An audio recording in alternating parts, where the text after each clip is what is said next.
Hi and welcome back. It's summertime here in Michigan, and that means we've got a lot of tomatoes to work through. We end up giving a bunch away and then making a lot of this fresh pasta dish that I think you'll love. It uses up a bunch of our tomatoes, and it always tastes great.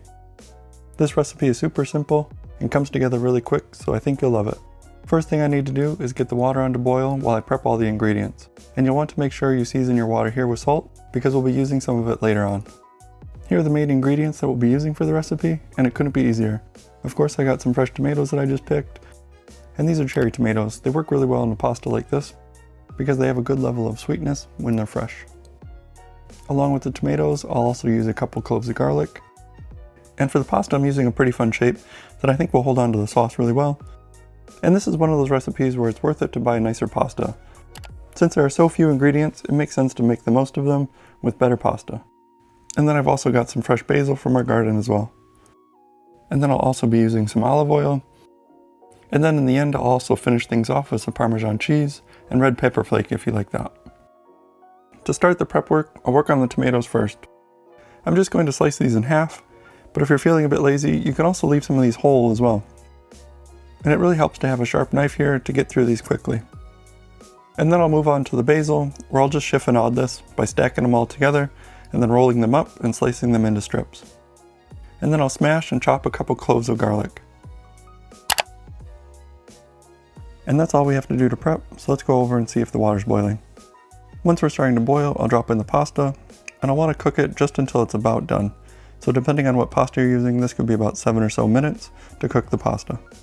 And we need to make sure we save about a cup of the pasta water as well, just before we strain it. Then we'll return the pan back to the stove and get it on medium heat. Because we're going to cook the garlic first, I like to start on medium or medium-low temperature, just so I don't risk burning it. After I've cooked the garlic for about a minute or so, I'll add in the tomatoes to the pot as well. And now I want to cook these down until they cook out a lot of their water and really start to concentrate that tomato flavor. This will take about 5 minutes, and you'll want it to look like this, where you've got some small fast bubbles forming. And this will be the time where you'll want to add in a pepper or red pepper flake if you're interested in adding a little bit of spice to this dish. Once we get to this point, we'll want to add in the pasta as well, so the pasta can finish cooking in this tomato sauce. And if it's starting to look a little bit too thin here, we can start to add in a little bit of pasta water as needed. After about a minute or so of soaking up the tomato, we'll turn off the heat before we add in the basil and cheese. We really just need the residual heat left in the pan and the pasta to warm these ingredients, because we don't really want to cook them.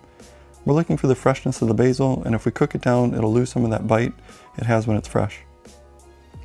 And if we add the cheese on the heat, sometimes it will have the chance to separate, and that's not what we're looking for here. And once you like where it is, then we'll get it into a bowl and finish it up. I like to top mine with a bit more cheese, and then top it off with a bit more of the fresh basil. And then also just a little bit of red pepper flake for me. I really hope you give this a try, and if you do, let me know how it turned out for you. And if you like these one-pot pasta dishes, here's another one that you might like as well. Thanks for watching, and I hope you have a great day.